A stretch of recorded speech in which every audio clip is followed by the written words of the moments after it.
എല്ലാവർക്കും നമസ്കാരം. ഞാൻ ശില്പ. എല്ലാവരും ഡിസംബർ 31 തീയതി വരാനിരിക്കുന്ന HSA നോട്ടിഫിക്കേഷന് വേണ്ടിയിട്ടുള്ള കാത്തിരിപ്പിലായിരിക്കും. അപ്പോൾ നല്ലൊരു സന്തോഷമായിട്ടുള്ള ഒരു വാർത്ത തന്നെയാണ് ഈ ഒരു വർഷം അവസാനം PSCയുടെ ഭാഗത്തു നിന്ന് നമുക്ക് എല്ലാവർക്കും കിട്ടിയത് അല്ലേ. പലരും UP പരീക്ഷ അത്ര നല്ലോണം എഴുതാൻ പറ്റാതെ പോയതിൻ്റെ ഒരു നിരാശയിലിരിക്കുന്ന ഒരു സമയം കൂടിയാണ്. മാത്രമല്ല UP പരീക്ഷയിൽ മെയിൻ ലിസ്റ്റിൽ വരും എന്ന് വിചാരിച്ചുകൊണ്ട് പരീക്ഷാ ഹാളിൽ നിന്ന് ഇറങ്ങി വന്നിട്ട് പലരും സപ്ലിമെന്ററി ലിസ്റ്റിലായവരും ഒക്കെയുണ്ട് അല്ലെ. വിചാരിച്ച പോലെ പെർഫോം ചെയ്യാൻ പറ്റാതെ പോയവർ, അവർക്കൊക്കെയുള്ള ഒരു നല്ലൊരു അവസരമാണ് ഈ ഒരു വർഷം അവസാനം വരാനിരിക്കുന്നത് HSA. എല്ലാ സബ്ജക്റ്റുകളിലേക്കും ആയിട്ട് HSA വിജ്ഞാപനം വരാനായിട്ട് ഇരിക്കുകയാണ്. നല്ല രീതിയിൽ പഠിക്കേണ്ട ഒരു സമയം കൂടിയാണിത്. നമ്മളെല്ലാവരും കുറച്ച് ആശങ്കയോടുകൂടി തന്നെയായിരുന്നു ഈ ഒരു വിജ്ഞാപനം ഉണ്ടാകുമോ എന്ന് കാത്തിരുന്നത്. കാരണം ഖാദർ കമ്മിറ്റി റിപ്പോർട്ടൊക്കെ വരുമ്പോൾ എന്തൊക്കെ മാറ്റങ്ങളാണ്, അത് എപ്പോഴാണ് പ്രാബല്യത്തിൽ വരിക, അതിന്റെ മുന്നോടിയായിട്ട് എന്തൊക്കെ മാറ്റങ്ങൾ ഉണ്ടാകും, ഇതൊക്കെ നമ്മളെല്ലാവരെയും ആശങ്കപ്പെടുത്തിയിരുന്നു. അപ്പോൾ ഒരു BEd ക്വാളിഫിക്കേഷൻ ഉണ്ടായിട്ടും നിങ്ങൾ ഇത്രയേറെ ആശങ്കയിലായത് എന്തുകൊണ്ടാണ്? പുതിയ മാറ്റങ്ങൾ പേടിച്ചുകൊണ്ട് തന്നെയായിരുന്നു ആശങ്ക വന്നത്. അപ്പോൾ ഇനിയുള്ള ദിവസം കൃത്യമായിട്ട് പഠിക്കാനുള്ളത് തന്നെയാണ്. അവിടെ എങ്ങനെ പഠിക്കണം, എന്തു പഠിക്കണം, ഇതൊക്കെ നിങ്ങളുടെ മുന്നിലുള്ള ചോദ്യചിഹ്നമാണ്. ഒരുപാട് പേർക്കുള്ള മറ്റൊരു ബുദ്ധിമുട്ട് എന്താണെന്ന് വെച്ച് കഴിഞ്ഞാൽ നിങ്ങളുടെ സ്വന്തം പേപ്പർ, അതായത് നിങ്ങളുടെ സബ്ജക്റ്റ് പേപ്പർ മലയാളത്തിലാണ് എന്നുള്ളത് തന്നെയാണ് അല്ലേ. അതായത് നാച്ചുറൽ സയൻസ് ആയാലും ഫിസിക്കൽ സയൻസ് ആയാലും ആ വാക്കുകളെല്ലാം തന്നെ, സയൻസ് റിലേറ്റഡ് ആയിട്ടുള്ള വാക്കുകളെല്ലാം തന്നെ മലയാളത്തിൽ അറിയണം എന്നുള്ളത് ഒരു വലിയ കടമ്പയാണ്. പക്ഷെ അതൊന്നും നിങ്ങളെ സംബന്ധിച്ചിടത്തോളം കടമ്പകളാകേണ്ടതല്ല. കാരണം നിങ്ങൾ ഈ ഒരു സബ്ജക്റ്റിൽ, അതായത് നിങ്ങളുടെ സബ്ജക്റ്റിൽ വളരെയധികം മാസ്റ്റർ ആയിട്ടുള്ള ആൾക്കാരാണ്. BEdും ഡിഗ്രിയും ഒക്കെ നിങ്ങൾ സബ്ജക്റ്റിലാണ് തീർത്തത്. അപ്പോൾ അതുകൊണ്ട് ആ ഭാഗങ്ങളെ നിങ്ങൾക്ക് കൃത്യമായിട്ടുള്ള പ്രാക്ടീസിലൂടെ നിങ്ങൾക്ക് നേടിയെടുക്കാം. കൃത്യമായി ഇടവേളകളിൽ റിവിഷൻ ചെയ്തുകൊണ്ടും നിങ്ങളുടെ പേപ്പറിൽ നിങ്ങൾക്ക് സുരക്ഷിതമാക്കി വെക്കാം നിങ്ങളുടെ കയ്യിൽ. അവിടെ നിങ്ങൾ ശ്രദ്ധിക്കേണ്ട മറ്റൊരു കാര്യമുണ്ട്. നിങ്ങൾ പരീക്ഷ എഴുതുന്ന എല്ലാവരും നിങ്ങളെപ്പോലെ ആ ഒരു സബ്ജക്റ്റിൽ അല്ലെങ്കിൽ മെയിൻ പേപ്പറിൽ ഈക്വൽ ആയിട്ട് ക്വാളിഫിക്കേഷൻ ഉള്ളവരാണ്. അവരെല്ലാവരും തന്നെ ഈ ഒരു പേപ്പറുകൾ മുഴുവനായും പഠിച്ച് ഇവിടെ എത്തിയവരാണ്. സാധാരണ ഒരു LDC പരീക്ഷ നോക്കുകയാണെന്നുണ്ടെങ്കിൽ പരീക്ഷ എഴുതുന്ന എല്ലാവരും ഒരേ ക്വാളിഫിക്കേഷൻ ഉള്ളതല്ല അല്ലെ. അധിക യോഗ്യതകളുള്ള ഒരുപാട് പേരുണ്ട്. ഇവിടെ ആയാലും അധിക യോഗ്യതയായാലും എന്താണ്, ആ സബ്ജക്റ്റിലാണ് നിങ്ങൾക്ക് അധിക യോഗ്യതയുള്ളത്. അപ്പോൾ അവിടെ LDC പരീക്ഷയോ അല്ലെങ്കിൽ ഒരു UP പരീക്ഷയോ പോലെയല്ല. UP പരീക്ഷയ്ക്കൊക്കെ നമ്മൾ എല്ലാ സബ്ജക്റ്റുകളും പഠിക്കണം. മാത്സ്, ഇംഗ്ലീഷ്, മലയാളം ഇതെല്ലാം നമ്മൾ പഠിക്കണം. പക്ഷെ ഇവിടെ അതല്ല, നമ്മുടെ സബ്ജക്റ്റിലാണ്. നിങ്ങൾ ഡിഗ്രിക്ക് എടുത്ത സബ്ജക്റ്റ് ഏതാണോ അതിലാണ് നിങ്ങൾ പരീക്ഷ എഴുതാൻ പോകുന്നത്. അതും മലയാളത്തിൽ എന്നുള്ളതാണ് പലരെയും സംബന്ധിച്ച് കുറച്ച് ബുദ്ധിമുട്ടുള്ളത്. പക്ഷെ അതൊന്നും ഒരു പ്രശ്നമാക്കേണ്ടതല്ല.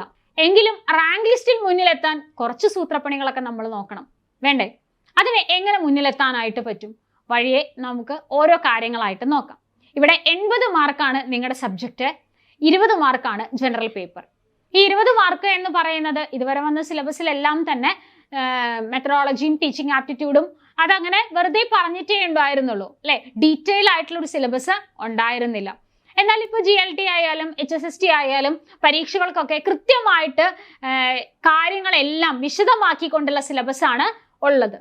അതുപോലെ ഇപ്രാവശ്യം നമ്മൾ പ്രതീക്ഷിക്കുന്നുണ്ട് HSA ജനറൽ പേപ്പറിലും വിശദമായിട്ടുള്ള ഒരു സിലബസ്, എന്തൊക്കെ കാര്യങ്ങൾ പഠിക്കണം, ഏതൊക്കെ കാര്യങ്ങളാണ് ഉൾപ്പെടുത്തേണ്ടത്, റിനൈസൻസ് എന്ന് പറയുമ്പോൾ ഏതൊക്കെ കാര്യങ്ങളെ ഉൾപ്പെടുത്തി പഠിക്കണം എന്നുള്ള കാര്യങ്ങളൊക്കെ കൃത്യമായിട്ട് വിശദമായിട്ടുള്ള ഒരു സിലബസ് ഉണ്ടാകുമെന്ന് നമ്മൾ പ്രതീക്ഷിക്കുന്നു.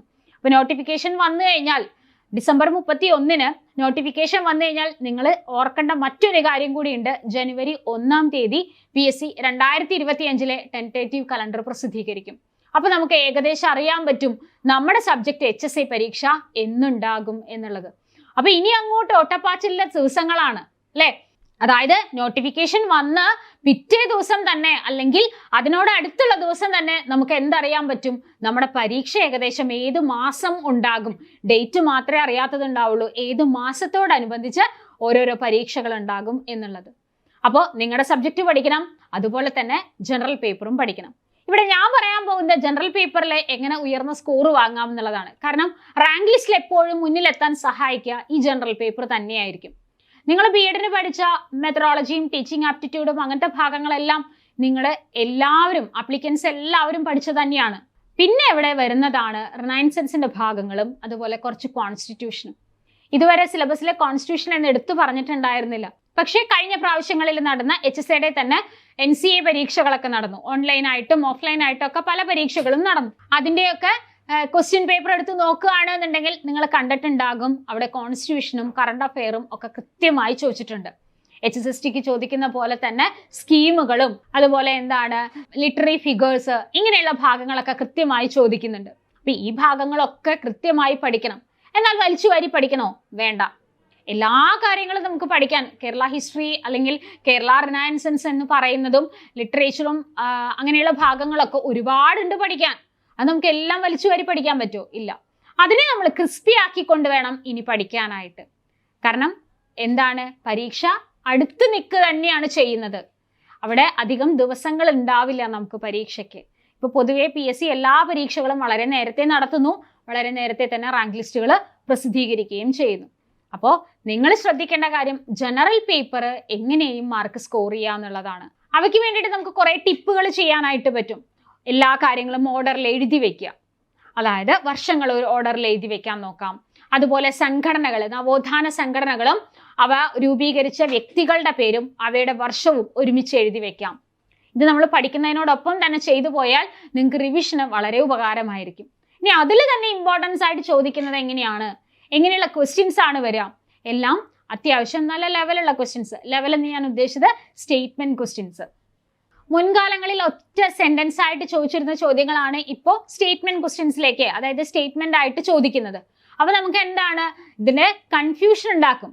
കുറച്ചധികം നേരം നമ്മൾ അതിനെ ശ്രദ്ധിച്ച് എന്നിട്ട് വേണം ഉത്തരത്തിലേക്ക് എത്താനായിട്ട്. ഒന്നാണോ രണ്ടാണോ ശരി അങ്ങനെയുള്ള ചോദ്യങ്ങളിലേക്ക് വരുമ്പോൾ കുറച്ചധികം കാര്യങ്ങൾ നമ്മൾ ശ്രദ്ധിച്ചിട്ട് വേണം നമ്മൾ ഉത്തരം എഴുതാനായിട്ട്. ഇവയ്ക്കൊക്കെ എന്ത് വേണം? പ്രാക്ടീസ് വേണം. കൂടുതൽ ചോദ്യങ്ങൾ വർക്കൗട്ട് ചെയ്യണം. അതുപോലെ തന്നെ പ്രീവിയസ് ക്വസ്റ്റ്യൻ പേപ്പറുകൾ ധാരാളം കാണണം. നമുക്ക് ആ കണ്ടന്റ്, അതായത് നമുക്ക് ആ ടോപ്പിക്കിനെ കുറിച്ചിട്ടുള്ള ധാരണ ഉണ്ടാകണം. ഇപ്പോൾ യോഗക്ഷേമ സഭയുമായിട്ട് ബന്ധപ്പെട്ടിട്ടുള്ള ഒരു ചോദ്യമാണെന്നുണ്ടെങ്കിൽ വെറുതെ യോഗക്ഷേമ സഭയെ കുറിച്ചിട്ട് വർഷവും അതിന്റെ കുറച്ച് കാര്യങ്ങളും അറിഞ്ഞതുകൊണ്ട് നമുക്ക് ഉത്തരം എഴുതാൻ പറ്റില്ല. കാരണം അയാളുടെ ഡീറ്റെയിൽ ആയിട്ടുള്ള കാര്യങ്ങളാണ്. എന്തായിരുന്നു അതിന്റെ ലക്ഷ്യം, അതുമായിട്ട് ബന്ധപ്പെട്ട വ്യക്തികൾ ആരൊക്കെയായിരുന്നു, സ്ത്രീകൾ ആരെങ്കിലും അതുമായിട്ട് പ്രവർത്തിച്ചിട്ടുണ്ടോ, അതുപോലെ തന്നെ അതിന്റെ പ്രസിദ്ധീകരണങ്ങൾ എന്തൊക്കെയായിരുന്നു, അവരെന്തിനെയൊക്കെയാണ് നിവാരണം ചെയ്യുന്നതിന് വേണ്ടിയിട്ടാണ് പ്രവർത്തിച്ചത്, അതിനുവേണ്ടി മുന്നിട്ട് വന്ന വ്യക്തികൾ ആരൊക്കെയാണ്, പിന്നിൽ പ്രവർത്തിച്ചവർ ആരൊക്കെയാണ്, സമ്മേളനങ്ങൾ എവിടെയൊക്കെ നടന്നു. അപ്പൊ അങ്ങനെ നോക്കുകയാണെന്നുണ്ടെങ്കിൽ ഒട്ടനവധി കാര്യങ്ങളുണ്ട്. ഇതെല്ലാം പക്ഷെ നമ്മൾ വളരെ ഡെപ്തിലേക്ക് പോകണമെന്ന് ഞാൻ പറയുന്നില്ല. പക്ഷെ ഉള്ള കാര്യങ്ങൾ കൃത്യമായിട്ട് നമ്മൾ അറിഞ്ഞിരിക്കണം. ഉപ്പു സത്യാഗ്രഹം, നമ്മൾ കൂടുതലായിട്ടും ഇങ്ങനത്തെ ചോദ്യങ്ങളൊക്കെ വരുന്നത് എന്താണ്, കാലഗണനാക്രമത്തിൽ എഴുതാനായിട്ടാണ്, ക്രൊണോളജിക്കൽ ഓർഡറിൽ എഴുതാനായിട്ട്. അവിടെയും നമുക്ക് എന്താണ്, ഏതെങ്കിലും ഒരെണ്ണത്തിന്റെ ഉത്തരം അറിഞ്ഞതുകൊണ്ട് നമുക്ക് ഉത്തരത്തിലേക്ക് എത്താൻ പറ്റില്ല. ഏതെങ്കിലും ഒരു വർഷം അറിഞ്ഞതുകൊണ്ട് മാത്രം. ഇതൊക്കെ പുതിയ പാറ്റേണിൽ വരുന്ന ചോദ്യങ്ങളാണ്. അതുപോലെ തന്നെ ഐഡന്റിഫൈ ദ പേഴ്സൺ, 3-4 സ്റ്റേറ്റ്മെന്റുകൾ തന്നിട്ട് എന്ത് ചെയ്യാൻ പറയാ, ഈ വ്യക്തിയെ തിരിച്ചറിയാൻ പറയാ. ഇതൊക്കെ പുതിയ പാറ്റേണിൽ സ്ഥിരമായി ചോദിക്കുന്ന ചോദ്യങ്ങളാണ്. അപ്പൊ ഇവയൊക്കെ വേണം പഠിച്ചിട്ട് വേണം നമ്മൾ മുന്നോട്ട് പോകാനായിട്ട്. എനിക്ക് തോന്നുന്നു നിങ്ങൾ റിനൈസൻസ് എന്ന് പറയുന്ന ടോപ്പിക്ക് UPക്ക് പഠിച്ചവരാണ് എങ്കിൽ അത്യാവശ്യം പഠിച്ചവരാകും അല്ലെ. അവിടെ നമുക്ക് പഠിക്കാനുണ്ട്. ഒരുവിധം എല്ലാ റിനൈസൻസ് ലീഡേഴ്സിനെ കുറിച്ച് നമുക്ക് പഠിക്കാനുണ്ടായിരുന്നു. കേരള ഹിസ്റ്ററിയിലെ കുറച്ച് ഈവൻസ് ഒക്കെ നമുക്ക് പഠിക്കാനുണ്ടായിരുന്നു. അതെല്ലാം നിങ്ങൾ ഒരു LDC പരീക്ഷയ്ക്കൊക്കെ തയ്യാറെടുത്തവരാണ് എങ്കിൽ ഓൾറെഡി നിങ്ങൾ അവിടെയും പഠിച്ചിട്ടുണ്ടാവും. പക്ഷെ ഇതിനെ നിങ്ങളൊന്ന് മേക്കപ്പ് ചെയ്തെടുത്താൽ മതി. അവിടെയാണ് നമുക്ക് ഏറ്റവും കൂടുതൽ മാർക്ക് സ്കോർ ചെയ്യാനായിട്ട് പറ്റുക. അതാണ് റാങ്ക് മേക്കിംഗ് ക്വസ്റ്റ്യൻ ആയിട്ട് നമ്മുടെ മുന്നിൽ നിൽക്കുന്നത്. ഈ ഒരു HSA എന്ന് പറയുന്നത് ഒരു ബാലികേറ മലയൊന്നും അല്ല, എല്ലാവർക്കും നേടിയെടുക്കാവുന്നതാണ്. പക്ഷെ അവിടെ എന്ത് വേണം, കൺസിസ്റ്റന്റ് ആയിട്ടുള്ള പഠനം വേണം. 2 ദിവസം പഠിച്ചു കഴിഞ്ഞ് മടുപ്പ് തോന്നി നിർത്തി പോകാനുള്ളതല്ല ഇതൊന്നും. നിങ്ങൾ അധ്യാപകരാകുക എന്നുള്ള സ്വപ്നം കണ്ടിട്ടാണ് B.Ed പാസ്സായത് അല്ലെ. അപ്പോൾ അതിന് മാറ്റി കൂട്ടണമെങ്കിൽ എന്ത് വേണം, മത്സര പരീക്ഷയിൽ നല്ല രീതിയിൽ പെർഫോം ചെയ്യുകയും വേണം. അതിന് നിങ്ങളെ സഹായിക്കാനായിട്ട് കോമ്പറ്റേറ്റീവ് ക്രാക്കർ കൂടെ തന്നെയുണ്ട്. കഴിഞ്ഞ പ്രാവശ്യം HSAക്ക് റാങ്ക് വാരിക്കൂട്ടിയ സ്ഥാപനം കൂടിയാണ് ഞങ്ങളുടേത്. അപ്പൊ ഞങ്ങൾക്ക് അഭിമാനപൂർവ്വം പറയാം, ഞങ്ങളും നിങ്ങളുടെ ഒപ്പം തന്നെ ഉണ്ടാകും. ഇപ്പോഴും UP പരീക്ഷയ്ക്ക് ഒരുപാട് കുട്ടികളാണ് മെയിൻ ലിസ്റ്റിലുണ്ട് പറഞ്ഞ് നമ്മളെ വിളിക്കുന്നത്. ആ ഒരു വിജയം തുടർച്ചയാക്കാൻ ഞങ്ങൾ ആഗ്രഹിക്കുന്നു. ഒപ്പം നിങ്ങളും ഉണ്ടാകണം. കൃത്യമായിട്ട് സിലബസിലെ ഏതൊക്കെ ഭാഗങ്ങൾക്ക് മുൻതൂക്കം നൽകി പഠിക്കണം എന്ന് നിങ്ങളെ ധരിപ്പിക്കാൻ, അല്ലെങ്കിൽ മാർക്ക് ഡിസ്ട്രിബ്യൂഷൻ അനുസരിച്ച് ഏതൊക്കെ ഭാഗങ്ങൾക്കാണ് പ്രാധാന്യം കൊടുക്കേണ്ടത്, അവ എങ്ങനെ നമുക്ക് എളുപ്പത്തിൽ പഠിച്ചെടുക്കാം, ഇതിനൊക്കെ ആയിട്ട് ഒരു വിദഗ്ധരായിട്ടുള്ള ഒരു പാനൽ ടീച്ചേഴ്സ് നിങ്ങളോടൊപ്പം തന്നെയുണ്ട്. അവരെല്ലാം നിങ്ങൾക്ക് ഗൈഡൻസ് തരാനായിട്ടുണ്ട്. നിങ്ങളുടെ ഏതൊരു സബ്ജക്റ്റും ആയിക്കോട്ടെ, ഫിസിക്കൽ സയൻസോ നാച്ചുറൽ സയൻസോ സോഷ്യൽ സയൻസോ ഇംഗ്ലീഷ്, മലയാളം, ഹിന്ദി, അറബിക്, ഏതൊരു സബ്ജക്റ്റിനും നിങ്ങളുടെ കൂടെ കോമ്പറ്റേറ്റീവ് ക്രാക്കറിലെ ടീച്ചേഴ്സ് ഉണ്ട്. ധൈര്യമായിട്ട് ജോയിൻ ചെയ്തോളൂ. ഈ ഒരു പുതുവർഷം എന്ന് പറയുന്നത് പുതിയ തുടക്കങ്ങൾക്കുള്ളതാകട്ടെ. ഈ ഒരു പുതുവർഷത്തോടനുബന്ധിച്ച് വരുന്ന ഈ ഒരു നോട്ടിഫിക്കേഷൻ നിങ്ങളുടെ ജീവിതത്തിലും പുതിയ പുതിയ മാറ്റങ്ങൾ ഉണ്ടാക്കട്ടെ.